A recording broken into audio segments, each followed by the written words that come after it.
the bomb that's dropped on JJ when his dad comes back and reveals that he's not actually his dad, and his mom isn't actually his mom. I'm not your father. Not by blood, anyway. The person you thought was your mother, she's just my girlfriend.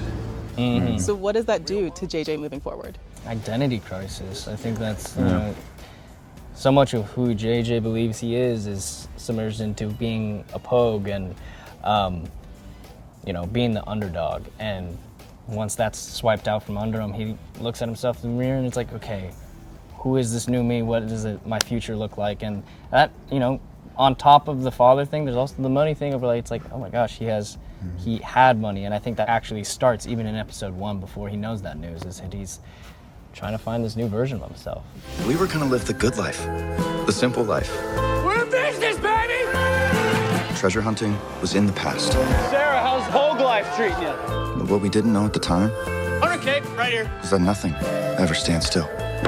That was the last of our savings. We have a $13,000 payment due in 7 days. Did it feel as mature shooting this season as it felt to watch it? Because it feels like we kick off with the time jump and everyone feels like they're in their adulting era. We're figuring out Pokelandia. How did it feel for you shooting it? It's giving growth. Yes. Yeah, new chapter. Yeah, it felt good. I think, we've been on this journey of the treasure hunt for so long, and to come home and try to like set roots down. I think at the core of the Pogues, that's what they all wanted. Yeah. So it was kind of also like a beautiful homage to like where we all were at this point in our life, like just wanting to settle down and a little less stress and a little more like consistency. It really is a new chapter for them and a fresh start of happiness and a new start. Yeah. And it's crazy to me being a fan of the show that we met your characters almost 5 years ago. I know. So how would you describe your characters' evolutions at this point in the show? Woo! Describe their evolution. Especially for this friendship, we open up on meeting John B and JJ after the storm hits, and the first thing they do is crack a beer and want to go fish. And if that isn't a testament to like where their mentality was at that time, and to shift it into being perceived as respected treasure hunters is a huge, stark difference from where the show started. So I think it's gone from like truthfully the teenage experience into adulthood a little bit. Yeah, from wanting to go fishing to now owning their own business. Yeah. It really is like, I think, okay, this whole growing up thing, I think we can do it. I think it's possible, Maybe. And I think maybe. And maybe they're actually trying to grow up now a little too fast. I'm not sure. Yeah. There might be a little bit of that. Yeah, I think part of them is just trying to, like, what are we supposed to do? What is the next thing to do? Yeah. Well, speaking of growing up, JJ be stressing me out. I was clutching my pearls all season. Same, yeah. Because of JJ. So I wonder if you could give him one piece of advice, what would it be? Oh, see a therapist. Honestly, all these characters could see a therapist. But I think for JJ, he just needs to he gets an idea and he runs with it. And I don't know if it's always the first idea, and maybe that's what I would tell to him, is maybe your first idea shouldn't always be the one that you run with. I bet on me to win. I know. Funds are tight right now, but I feel good this year. So I put in a bet on myself. How surprised or not were you to see how fast they ran through the money? I was actually, now that you bring that up, I was a little surprised that it was just like all of a sudden gone, which I think is a great lesson actually to portray that, which is like, hey, you have some wealth and you think it's gonna take you so far. Right. When it sometimes doesn't, it goes it pretty doesn't. fast. Yeah. Even though it might feel Especially like when you're overbidding on real estate. Yeah. That was JJ's. He really wanted that property. And it has so much sentimental value, and I think sometimes you can't put a price tag on what you love. Yeah. And, in a weird way, I hope the audience understands that if they've watched the show for the past 5 years, that they understand what this means, not just to him, but it's his childhood, it's your everything. And so erasing the prior. Yeah, rewriting the history a little bit. Yeah. Would you guys personally, as teenagers in your own life, would you have behaved with the money more like JJ or more like little responsible John B? I don't know if John B would have been more responsible. I think he was attempting in that moment, but I would hope to think that I would handle it a little more like Pope. Yeah. Okay, yeah. I wouldn't, but I would like to think and hope. Yeah. Do more things like Pope. Yeah. That's the consensus. Yeah. I'm with that. One other thing I love seeing about this season is just how coupled up everyone is. Mm-hmm. We're finally seeing the more chemistry between JJ and Kiara. So what do you have to say about where the relationship goes this season?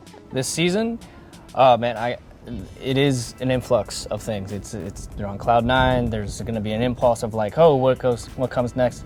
And something I've always been saying about JJ is he wants to try.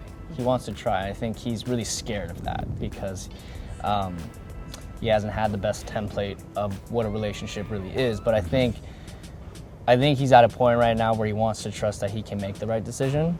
Do you think Kiara is what JJ needs, or do you think JJ needs to take some time to figure himself out? To be honest with you, I think all the characters could take some time to figure themselves out. But I think JJ in specific, I think he needs just everyone around him right now. I think if he was by himself, I think it actually might not be the best thing for him. But I think he needs everyone. John B and Sarah are also very solid this season. Yeah. How would you describe their development? You know, I think it's what you don't see with JJ and Key and what you do see with John B and Sarah is that they have been put through the ringer personally and then also from outside influences. And so I think it's just sort of either get with it or get lost with them. And I think they both just realize that they are better when they're together and when they're working together. And they realize that. And I think this season is sort of a culmination of going through all of what they've been through and saying, I found my person and let's do it right this time around. It's giving growth. Love to see that. I also love how action-packed this season feels. I mean, they all are very high action, but this season feels like there's a little more edge. So what's a behind-the-scenes secret you can share about shooting those scenes? That it's mainly stunts, but We have a great stunt team.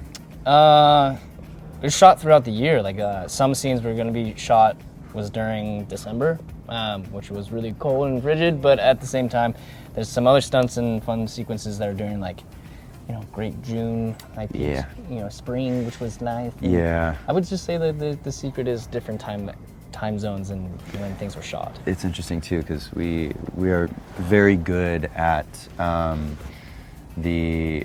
doing things in one place and then shooting them in another and sort of like mending them together to make them look like it's all congruent in one area. And sometimes when you start that sequence, you are in appropriate wardrobe for the season that you're in, and then just like Rudy said, you get to end of May and into June and you are sweating in a way that you never thought was humanly possible. So it's always fun. But yeah, it's been a show of learning and understanding how to do a lot of these action sequences well. So I think we have just had a lot of time under pressure with these, and now we're able to do them at the level that we're at, which is fun. It's always fun to up the ante. Yeah. We are in good shape at the end of the season. Yeah. I will say that. Yeah. We And we always want to break. probably could run a nice time, 5K, I'll be Yeah. honest. Probably 20 flat. Yeah. Last high praise. No, we I was can't. like, well, I'll bet on that one. Okay. I'll bet against you on that one. It's funny to me that we see your characters doing these crazy stunts, John B racing on dirt bikes, but then we hear that Chase turns down a workout with Chris Hemsworth. I go into the gym and guess who's just hanging out in the gym doing gym things? Chris Hemsworth. Chris Hemsworth. Yeah, okay, good. Yeah. And Can't get away from him. Arnold Schwarzenegger. So I kind of look over and Chris is like, hey man, you want to join in? And I was like, No. no. Sure did. Yep, I sure did. Well, John B is a little bit more advantageous, I would say. And then I don't know if you've ever stood next to Arnold Schwarzenegger and Chris Hemsworth in the same room, but it's like that. It's like staring at this tree. And also his biceps are probably the same size as that tree. So I was a little intimidated, who And so, wouldn't be? right. So I ran. Yeah, I sprinted back to my room and just meditated. If you find yourself in that same situation again, what would the answer be now? I'd probably commit to the bit. Yeah. Especially now that it's out there, I'd be like, yeah, round two. You guys wanna try again? How much story do you feel there's left to tell of Outer Banks? That's where I'm very thankful that I am not a writer on this show. It is the restarting of the clock, and that's how we have presented it. So I think if you're restarting a clock, it doesn't necessarily feel like it's the end of the run. So I think our biggest thing has always been wanting to end the show on a high note, and it's not about how the plane takes off, it's how you land it. And, you know, it's truthfully not up to us. It's up to the viewers, it's up to Netflix, and they kind of hold the keys to the kingdom. Yeah. So y'all are game to keep it going? Listen, I just want to make sure that we do it justice, and I want to make sure that when we do, and whenever that time comes, that we end the show the right way. I'm not a fan of when shows drag on for too long and then you lose the audience and you lose the love for the show. So I think as long as we do justice to the story and to the characters and feel like the audience is satisfied, then whenever that time comes is when, you know, we'll be done. But right now we're having a blast, and you get to shoot in a place like this, which is so rare. So I'm kind of like, I'm good to keep going. I think there's still messages to be told, but at the same time, it comes down to the writers if they have a good base on how to tell those messages, and I think they still do.